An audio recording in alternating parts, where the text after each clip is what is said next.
I love talking about positive topics, for example, approval rates when they are high or shorter processing times for green cards. But today I'm going to talk about something that I wish I never had to cover. And that is when I see people taking advantage of immigrants, where people that want a green card fall into scams, not good things that you should know about so you can run away and avoid at all costs falling prey of these people. So stay until the end of this video so you can learn some examples and you can stay away from these kind of services.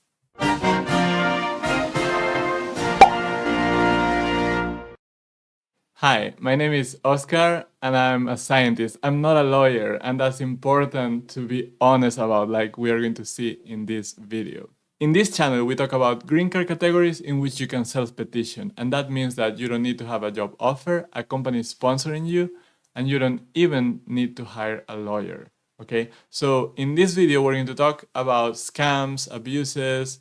Let's get into the meat of the topic. So, like you can see here, the number of applicants have been going up for green cards like EB2 NIW. It's a very popular visa or green card, okay? People want to self-sponsor their case. They want to come to the US. They want to bring their families. And NIW is an excellent choice for that. I've been preaching that in this channel for a long time. EB1A, for those of you who are extraordinary, is the highest category that allows you to do that with shorter wait times. So those are excellent choices, and more people are applying. And with this happening, with more people showing their interest on these things, then there are more businesses around this topic. And like everywhere, businesses are good, and generally there's a lot of people acting in good faith, trying to help others. But as usual, there's also a number of people that are trying to take advantage from people that are generally, very interested, very interested, willing to pay a lot of money.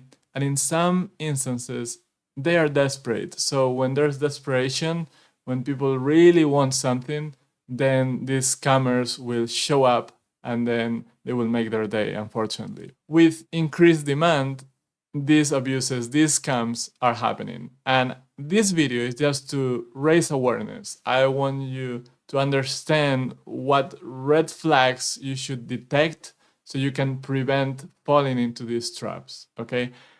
This is not to badmouth anyone. This is not to paint with a white brush and paint everyone with the same brush. Really, I don't mean to talk bad about lawyers, about consultants, or about anyone in particular, but I'm going to give you my honest opinion. It's my personal opinion. A lot of times maybe we will not agree because there's lines that, there are different for different people. Whenever we consider something overpriced, I may have an opinion and you may have another one, but I'm going to tell you what I consider normal, what I consider not normal, what I consider overpriced, and I'm going to give you examples to illustrate what I think. So stay until the end because I think it's going to be very useful. So scam. Scam is something that we can all agree that is really bad, is really negative, is, I think by definition, is illegal. Basically is a dishonest scheme or a fraud, okay?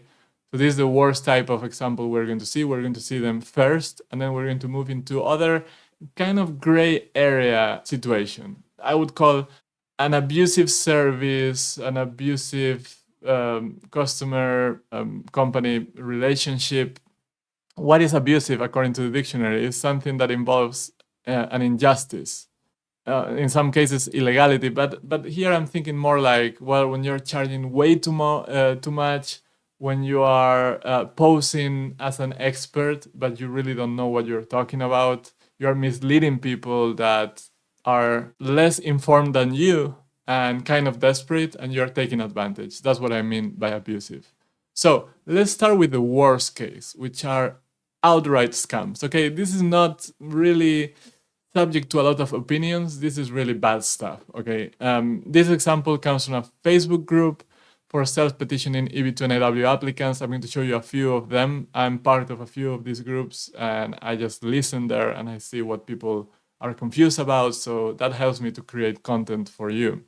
Someone asked a question and this person replied something completely unrelated. So I don't remember what the question was, but the answer was about delays. And this person was not asking about processing delays or anything of that nature. And I saw this exact copy paste message the same person posted as a response to many different people in different threads. Okay. So this person is answering out of the blue. These excessive delays are just inevitable, just ready to engage a US immigration official who can help you speed up your case. The backlogs being experienced is obviously because there are too many applicants and less staff to attend to the huge number of cases. I'll gladly connect you with the agent that helped with my case. Send me a direct message. I would love to help. Okay, a lot of red flags here. Okay, why is it a scam? Well, in the US, no agent in any agency, okay, but that includes USCIS or the Department of State, you will not be able to reach them directly, and for sure, they will not give preferential treatment to anyone, okay? So it's not about, oh, I know a friend that can help you out. Okay, this scam directly appeals to people that come from countries, from regions in the world where bribing is common. And we know that that happens all around the world, okay, where you can pay someone, or sometimes it's not that direct. Sometimes it's, well, I have a friend that can help you out, and then you can help them out in a different way. No, government officials in the US, they will absolutely not accept any type of bribe, direct or indirect. There will never be any official agent that will treat people differently. These kind of messages are scams, okay? So if you see something like this, don't fall for it. This is a red flag that basically I know for sure this person is trying to get payment for something that they will not deliver, they cannot deliver because it's not possible. Another two examples of scams, both involve some type of legal advice or lawyer, real or not. Okay, the first one is a bit old, from 2014. I want to show you that this kind of immigration scams have been happening forever because people are really desperate when they are in a desperate situation. Okay, in this case, this person was arrested for posing as immigration lawyer. Remember, in the US and in many other countries, you cannot act as a lawyer if you are not a lawyer. In some countries, you need to have some sort of university education, and in others, you have to also do some kind of exam or get accepted into some organization. In the US, that's called the bar, okay, the bar exam. This person was acting in the US as an attorney when he wasn't. So, clear, outright scam. He threatened victims with violence and or deportation. Okay, so not only he was impersonating a lawyer, he was not a lawyer and he was acting as one, but he was also threatening people that are already desperate, and they were being absolutely mistreated by this person. This is a very extreme case. By no means I'm saying lawyers are like this, okay? But first of all, this person was not a lawyer, but this is a specific, unique case, and at least this person got arrested, so good. Another one, this is from 2023. An immigrant was told he could visit home by his lawyer. He was arrested at the airport. Ricardo Velasquez was caught in a scam that also ensnared more than 100 others after his immigration attorney lied to him. The attorney told him that he could travel to his home country, and when he came back to the US, he realized that what the lawyer said was not true. He didn't have a travel document. Actually, his visa had been denied, his adjustment of status had been rejected, and he couldn't come back home, okay, home to the US. So 100 people were scammed by this person, according to The Guardian, by filing false VAWA, Violence Against Women Act applications. So basically saying that these people, the victims, were subject to violence from family members, which, imagine how horrible it is that you get into this any sort of scam, but on top of that, this person is telling the government that you are abused by one of your family members when that is not true. That's terrible. At the time of the news of The Guardian releasing this article, this person, the name is here, avoid this person was still licensed to work as an attorney, okay? I don't know how, I don't know why, but if you see this name, you know what to do. All right. And stay away, basically. Misleading services, misleading posts out there. This is from, again, a Facebook group for self-petitioners. This person just wrote a very poorly written message. EB2 NIW, family-based immigration for US. It's the best opportunity to get green card. Professional team, authentic firm, specialist in prongs, easy payment schedule. If anybody interested, kindly drop on this number. I don't know what country is this from. I don't know. If you know, please post it below. And then someone wrote, "Beware of scammers." And let me make a pause here. There's a lot of scammers, people acting as consultants in certain countries. One country I noticed there's a lot of scammers is Pakistan. So if you are from Pakistan and you are approached by consultants, I've seen the work of a few of those consultants because people got RFEs and came to me for help, and they were terrible. These people, they don't know how to put together a petition. I don't know if they had experience or not, but they clearly don't know how to do their job. This Pakistani scammer problem is an issue that is well known. There are some groups out there that are raising awareness for that, and just be especially careful, okay? Try to get information from someone that used them, that you can talk to directly before paying anyone, because you may fall into a scam. Why I included this message here? Well, because first of all, this person is clearly confusing employment-based immigration with family-based immigration. Maybe it's a language thing, but still it's not well written anyway. It's also appealing to payments in installments, and that for me is a red flag because it's also trying to attract customers with that easy to pay scheme. I don't like that in an advertisement. And then when this person say, "I'm a specialist in prongs," clearly they Google EB2 NIW, they saw something about the matter of Dinosaur and the three prongs, and they thought, well, I'm going to just throw that term there and I'm going to look like an expert. I would stay away from this kind of advertisement. Another one, EB2 NIW is an ideal opportunity to live and work in USA. If you hold MS or PhD degree and below the age of 45, you may be eligible to apply for this. Share your CVS too.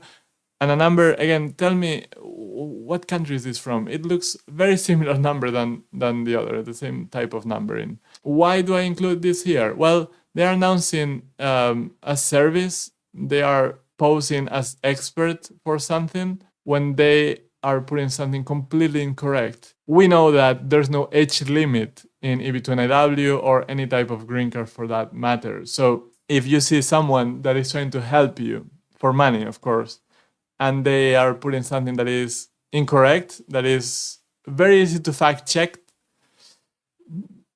run away, okay? Just stay away from them. Nothing good will come out of this. Very short pause because we still have a few more to go, and very related to what I'm going to tell you now. If you want to avoid any of these scams, any of these false or confusing information, or the next ones that we're going to see, which are courses, join my courses because, well, you know me, you know that I come here every week and I talk about these EB2 NIW and EB1 green card categories. You know that everything I say, I back it up with USCIS official information, with links, I point you to always the official information. You know that I explain in a certain way. If you like how I do things, how I explain, then join my online courses in eb2niw.info or eb1greencard.info if you are on that higher category for EB1A. The type of content you can find in the courses is this one. This is for EB2 NIW. You get introductions, you get requirements and how to understand them, how to start working on your petition, how to craft your cover letter, your evidence, how to fill out the forms. In each of these modules, you will find different lectures in English and in Spanish. And I walk you through all the steps. So in this course, you have everything you need to put together your case.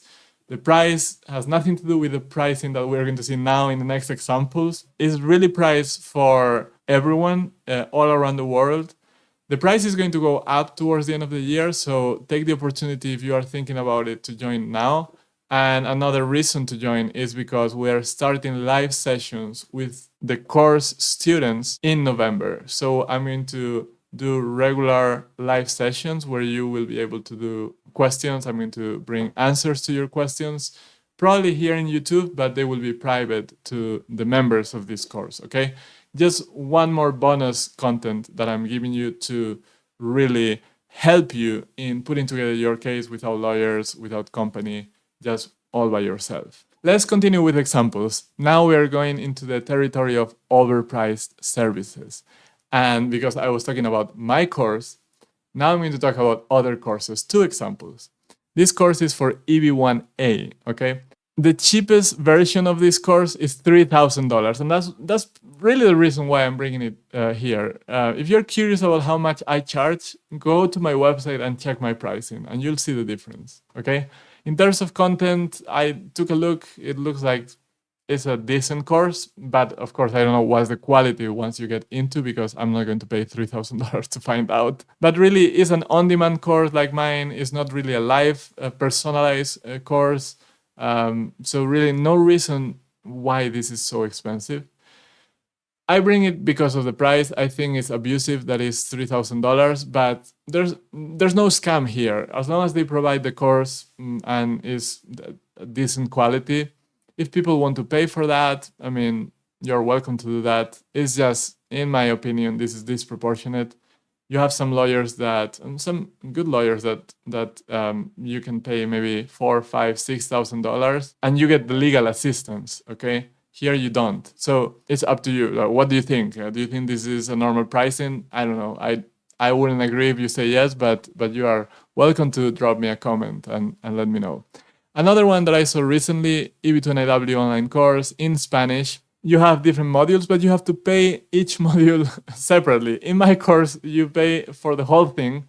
And by the way, my course is cheaper or equal than these modules, okay? Than the cheapest of these modules. So go to my website to find out my pricing. But here, if you add them up, the grand total for the course is, again, almost $3,000. So same reason.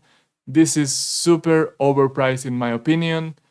It's not a scam as long as they offer what they are advertising, but this is way too expensive, okay?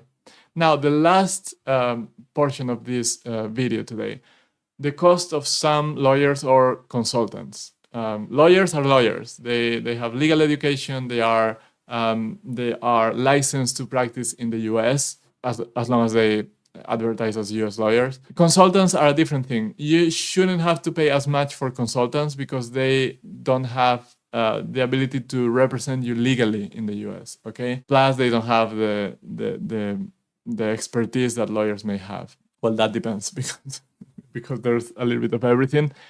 Why I include some lawyers here? Because I have seen attorneys really overcharging a lot. $15,000, $20,000, in my humble opinion, that is just too much. It is, I mean, I don't know they can do to satisfy me if they charge me $20,000 or $15,000. Particularly in this group, I include what I call the YouTube stars, and those are people that got really popular in YouTube, that they are well known, and basically they have so much demand for their services that they can charge whatever they want. And again, there's nothing wrong with that as long as people know what they are getting into.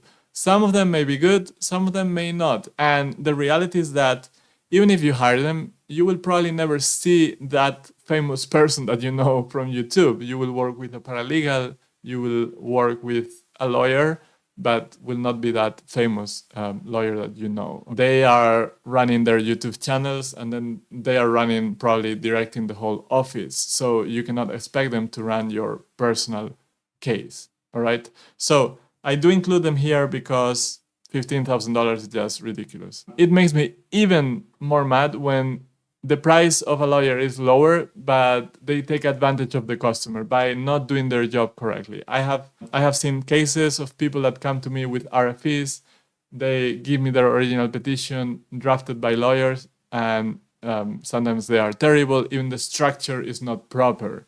So that's not the case for everyone. I'm not saying lawyers are all bad. I'm saying there are some of them out there that are really taking advantage of the situation of so many people looking for help. Okay, so there are excellent lawyers out there.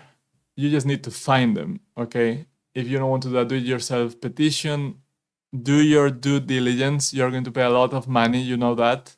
Try to find the best lawyer for your own case.